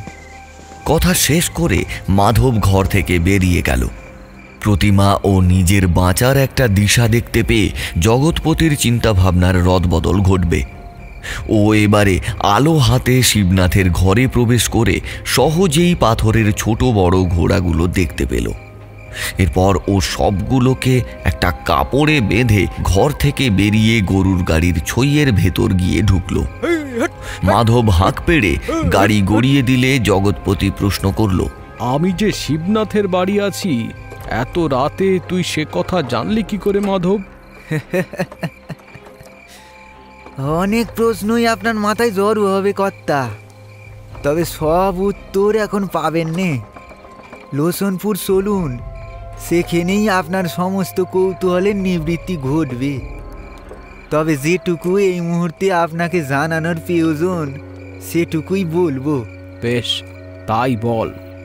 জমিতে আপনার সঙ্গে গিয়ে কাজ করে আসার পর রাত নামলেই আশ্চর্য রকমের ভয় ভয় লাগতো আমার। সারাক্ষণ কেউ যেন অদৃশ্য ছায়ার মতো পিছু নিত আমার। তাকে নজরে পড়তো না কিছুতেই, তবে জানতাম সে আসে আমার আশেপাশেই, সুযোগ খুঁজছে আমাকে মেরে ফেলবার। এরপর আপনার সঙ্গে ঘটে যাওয়া ভয়ঙ্কর ঘটনাটা কানে আসতেই ভয়ে শুকিয়ে গেলাম। এরপর আমার আচমকা মনে পড়ল ধেনু বাউরির কথা। আপনাকে আমাদের যাওয়ার দিন সেই রাস্তা আগলে বলেছিল ওখানে গেলেই নাকি বিপদ। তার কথা সত্যি হলো। ওই একটা ভাবনা মাথায় আসতেই আমি ছুটে গেলাম লোচনপুর ধেনু বাউরির কাছে।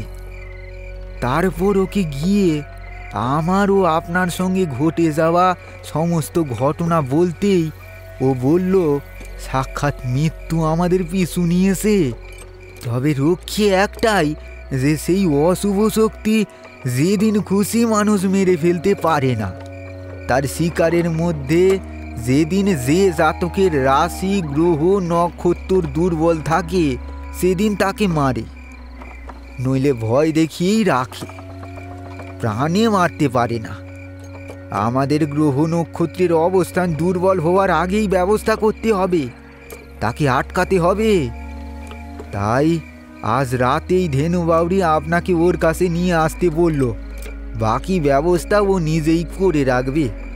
অর্থাৎ আমরা এতক্ষণ যখন মরিনি, তাহলে আমাদের গ্রহ নক্ষত্রের অবস্থান এখনো খারাপ জায়গায় যায়নি, প্রাণে বেঁচে যাবে বল? সে তো ধেনু বাউরি বলতে পারবে, ও অনেক কিছু জানে কর্তা।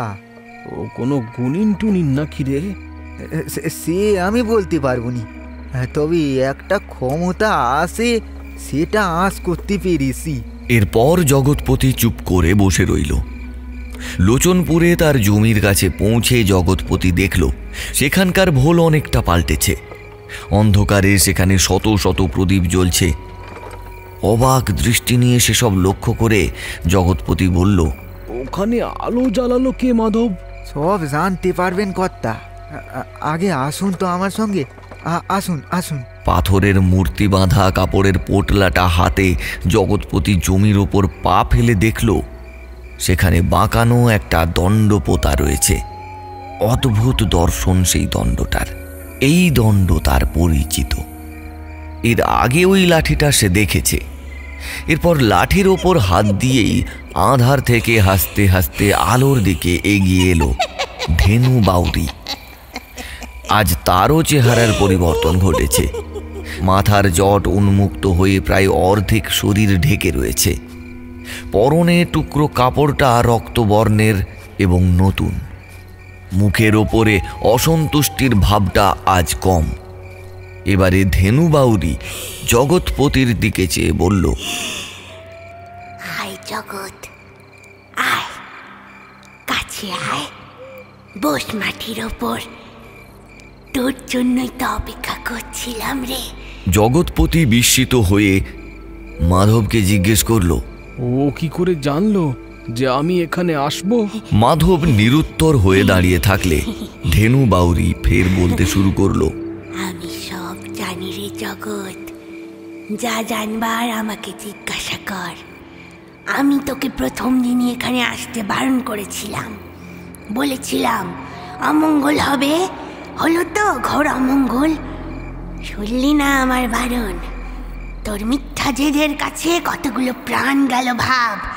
এরপরও যদি কথা না শুনিস, তোর স্ত্রী, নিশি কবিরাজ, যদু, পরেশনাথ কেউ বাঁচবে না। মা, আমার ভুল হয়ে গেছে। আমি আপনার সব কথা শুনবো। আমাকে ক্ষমা করে দিন। ক্ষমা করেছি বলেই তো মাধবকে দিয়ে তোকে ডেকে পাঠালাম রে।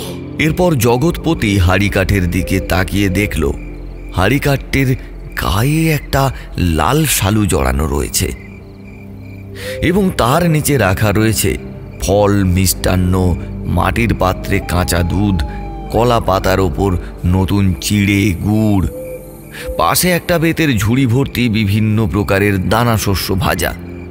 অর্থাৎ মৃত্যুযাত্রা আটকানোর উদ্দেশ্যে এখানে একটা পুজোর আয়োজন করা হয়েছে। সবটা লক্ষ্য করে চারিদিকে মাথা ঘুরিয়ে দেখে নিয়ে জগৎপতি বলল, আমি ছাড়াও তো এখানে কেউ এসে মাটি খুঁড়েছে দেখছি। শুধু খোঁড়া কেন, এ কাজের ফলে তার পরিণতিটাও তুই নিজের চোখে দেখেছিস। তোর বন্ধু শিবনাথ তার কর্মফল পেয়েছে। তোর পরিণতির কারণ ও প্রতিকার খুঁজতে এসে শিবনাথ এখানে মাটি খুঁড়েছিল। শিবনাথ এখানে খুঁড়ে এসব করটি বার করেছে? শুধু করটি নয় রে, তোর সঙ্গে আনা ঘোড়ার পাথরের মূর্তিগুলো এখান থেকে বার করে ও বাড়ি নিয়ে গিয়েছিল। এর ফলস্বরূপ মৃত্যু ওকে ডেকে নিয়ে গেছে। কিন্তু কেন? এই হাড়ি কাঠ, এত করটি, পাথরের ঘোড়া, এর সঙ্গে জুড়ে থাকা মৃত্যুর রহস্যটা কি মা?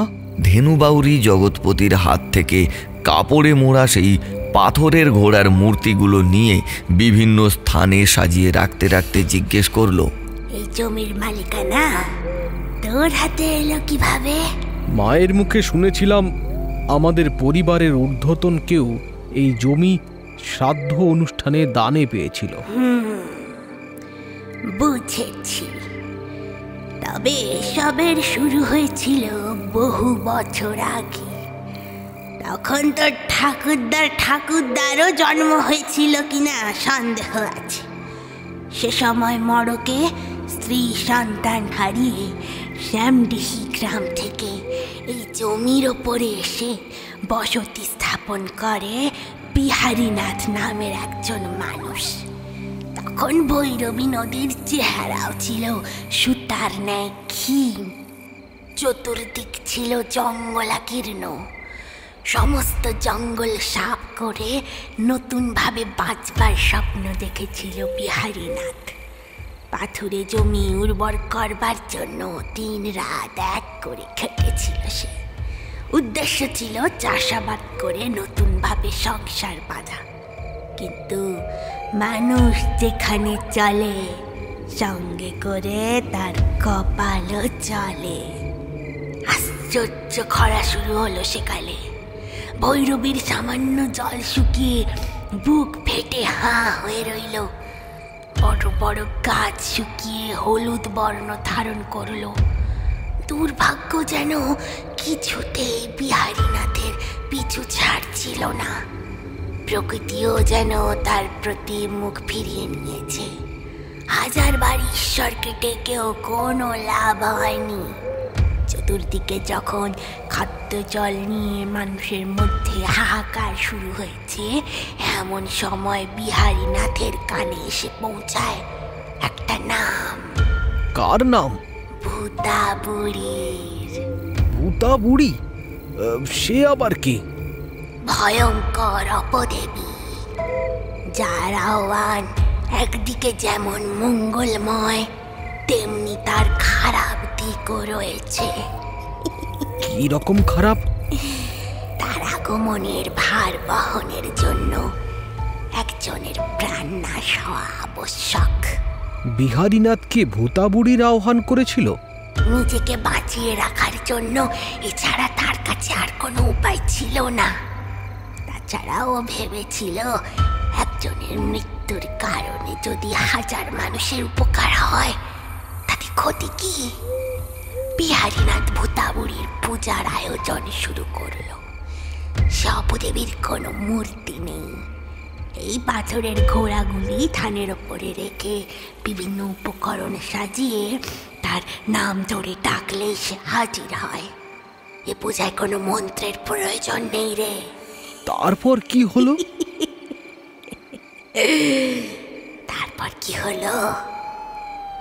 অপদেবী এলো বিহারীনাথের মনস্কামনা পূর্ণ হলো।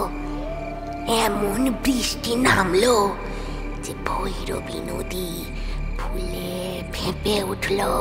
সে না হয় বুঝলাম, কিন্তু দেবীর সেই ভার বহনের ব্যাপারটা, মানে একজনের মৃত্যু। এই কথা শুনে ধেনু বাউরি হাড়ি কাঠের দিকে ইশারা করল।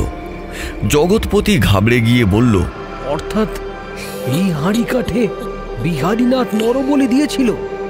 এছাড়া আর কোনো উপায় ছিল না ওর। আর এই সারিবদ্ধভাবে থাকা করটিগুলো পোঁতা কেন? এই ঘটনার পর সে সময় এখানে ভূতাবুড়ির নামটা লোকের মুখে মুখে ঘুরতে থাকে। বিহারীনাথের পর যারা যারা নিজের প্রয়োজনে যতবার ভূতাবুড়িকে ডেকেছে, সবাই নরবলি দিয়ে মাথাটা ভূতাবুড়ির ভেট হিসেবে এখানে পুঁতে রেখেছে, আর দেহটা ভৈরবী নদীতে ভাসিয়ে দিয়েছে। এ তো ভয়ঙ্কর ব্যাপার। সেই ভয়ঙ্কর দেবীকেই পুনরায় জাগিয়ে তুলেছিস তুই। তুই আমি কখন ভূতাবুড়িকে ডাকলাম? আমি তো কোনো নরবলি দিইনি। তুই নরবলি দিসনি ঠিকই, তবে সেই অপদেবী নিজেই বলি নিয়ে নিয়েছে। কারণ সে মানুষের আহ্বানে সাড়া দিয়ে সর্বদা সক্রিয় থাকতে চায়, এতে তার বল বৃদ্ধি ঘটে। তাই সবার অজান্তেই মানুষের স্পর্শে সে জেগে ওঠে। কিন্তু এখানে আমার অজান্তে তার পুনর্জাগরণ কিভাবে ঘটলো মা? তোর শ্রমিকের একজন এখানে কাজ করতে এসে শরীরে ক্ষতের সৃষ্টি হয়েছিল, মনে আছে? হ্যাঁ, সেই রক্ত মাটিতে পড়া মাত্র ভূতাদেবী জাগরিত হয়। তুই জানিস না, এরপর সেই মজুর বাড়ি ফিরে মৃত্যুবরণ করে। তারপর থেকেই ঘটেই চলেছে মৃত্যু। এইসব ওরই ছলনা, সে কেবল মুক্তির পথ খোঁজে। কিন্তু এখন উপায়? তাকে শান্ত করবার জন্যই তো আজকের এই আয়োজন রে পাগলা। এখানে চোখ বন্ধ করে বস, তারপর মনে মনে ভূতাবুড়িকে ডাকতে থাক। তোর আহ্বানের মধ্যে যদি জটিলতা না থাকে, তাহলে সে নিশ্চয়ই আসবে। তারপর তোকে মুক্তি দেবে। কিন্তু তাকে ডাকা মানে তো একজনের মৃত্যু। যা বলছি তাই কর। ভূতাবুড়ি তো তোর মজুরের মৃত্যু ঘটিয়ে আগেই এখানে আবির্ভূতা হয়েছে, তবে আর প্রাণ ভেদ কেন? হ্যাঁ, এই মুহূর্তে ও শিবনাথের বাড়ির আশেপাশে ঘোরাঘুরি করছে পরেশনাথের প্রাণ হরণের জন্য। সেখান থেকে ওকে এখানে আহ্বানের কথা বলছি। কথা শেষ করে ধেনু বাউরি আকাশের দিকে দুই হাত তুলে চিৎকার করতে থাকলো, আয় আয় ভূতাবুড়ি, আমার সামনে আয়, আয় ভূতাবুড়ি, আয় আয় আমার সামনে আয়, আয়। জগৎপতি মনে মনে একই কথা বারবার উচ্চারণ করে চলল। মাধব মাটির ওপরে বসে রয়েছে জড়বস্তুর মতো। খানিক বাদে অদ্ভুত একটা শব্দ পেয়ে জগৎপতি চোখ খুলে তাকালো, আর চোখ খুলে তাকিয়ে সে দেখল ধেনু বাউরি বিভৎস চেহারা নিয়ে দাঁত বের করে হাসছে। তার মাথার জটগুলো শূন্যে ভেসে রয়েছে বিষাক্ত সরীসৃপের মতো। চোখের মনি উধাও হয়ে গিয়ে উজ্জ্বল স্ফটিকের ন্যায় জলজল করছে। নাকের স্থানে ক্ষুদ্র কালো গহ্বর। মুখবিবর থেকে সামনে প্রসারিত সুচালো জিভ ও দাঁতের সারি দর্শনে হৃৎপিণ্ডের গতি আপনা হতেই বেড়ে যায়। জগৎপতি সবটা লক্ষ্য করে যখন পাথর বনে গেছে, ঠিক সেই সময় মাধব বলে উঠল, ভূতাবুড়ি ধেনু বাউরির শরীরে প্রবেশ করেছে কর্তা। আপনি আমাকে মাফ করবেন কর্তা, আপনি আমাকে মাফ করবেন। মানুষের কল্যাণে এই এই অপরাধটা আমাকে করতেই হবে কর্তা, হ্যাঁ করতেই হবে। তারপর মাধব মাটির থেকে উঠে নিথর জগৎপতিকে টেনে ওর গলাটা হাড়ি কাঠে ঢুকিয়ে দিয়ে উপরে একটা কাঠ আটকে দিল। তারপর ওর বাম পাটা জগৎপতির ঘাড়ের কাছে চাপিয়ে ওকে দাবিয়ে রাখল, যার ফলে কম্পমান জগৎপতি তার ভয়ে আড়ষ্ট হয়ে আসা শরীরের বল প্রয়োগ করেও নিজেকে মুক্ত করতে পারল না। এরপর মাধব তার গায়ে ঢাকা চাদরটা সরিয়ে বের করলো একটা ভারী ধারালো অস্ত্র, যার উজ্জ্বল আলোক ছটায় চমকে উঠল ঘাড় গুঁজে পড়ে থাকা জগৎপতি। এরপর ও কয়েকবার দীর্ঘ নিঃশ্বাস টেনে শরীরের সমস্ত শক্তি সঞ্চয় করে বলল, মাধব, আমাকে আমাকে বলি দিচ্ছিস কেন? কর্তা, ধেনু বাউরি ভূতাপুরী বিহারীনাথের বলা কাহিনীর সামান্য অংশ আপনাকে জানায়নি। যদি আপনি ওর চালাকিটা ধরে ফেলেন সেই ভয়ে। আসলে বিহারীনাথ একবার মানুষের প্রাণের বদলে ভূতাপুরীকে ডেকে নিজের মনস্কামনা পূরণ হতে দেখে ভীষণ লোভে পড়ে গিয়েছিল। তাই তারপর থেকে তার সামান্য কিছু প্রয়োজন হলেই মানুষ খুন করে কাটা মাথা ভূতাবুড়িকে ভেট সরিয়ে তার নিজের কাজ করিয়ে নিত। আর সেই কারণেই এই হাঁড়ি কাঠটা ও এখানে স্থাপন করে। কিন্তু বিহারীনাথের শয়তানি বুদ্ধি ভূতাবুড়ির কাছে বেশি দিন চলল না। তাই পরের বার ভূতাবুড়িকে ডাকার পরও কিছুতেই যেতে চাইল না, অত্যাচার শুরু করলো। নিরুপায় হয়ে বিহারীনাথ ভূতাবুড়িকে শান্ত হয়ে ফিরে যাওয়ার অনুরোধ করলে ও আরও একটি নরবলি চেয়ে বসল। এরপর থেকে এটাই প্রথা হয়ে দাঁড়ালো। ভূতাবুড়ির আগমন ও গমন এই দুই ক্ষেত্রে দুটি নরবলির প্রয়োজন। এসব ঘটনা আমি ধেনু বাউরির মুখে শুনেছি। এখন শ্রমিকের প্রাণের বদলে সে তো এসে গেছে, যাওয়ার জন্যই আরও একটা প্রাণের দরকার। তা না হলে সে আমাকেও মেরে ফেলবে কর্তা। তাই নিজেকে বাঁচানোর জন্যে আপনাকে বলি দেওয়া ছাড়া আমার কাছে আর কোনো উপায় নেই কর্তা, আমার কাছে আর কোনো উপায় নেই। না মাধব, এমন করিস না। মাধব। কথা শেষ করে মাধব দুহাতে এতক্ষণ ওপরে তুলে রাখা সেই ভারী ধারালো অস্ত্রটা সজোরে নিচে নামালো। সঙ্গে সঙ্গে জগৎপতির কাটা মাথাটা ধেনু বাউরির শরীরে থাকা ভূতাবুড়ির কোলের ওপর গিয়ে পড়ল। রক্তাক্ত কাটা মাথাটা দুহাতে ধরে মুখের সামনে তুলে ভূতাবুড়ি নারকীয় ভঙ্গিতে হাসতে হাসতে ধেনু বাউরির শরীর ত্যাগ করে বিদায় নিল।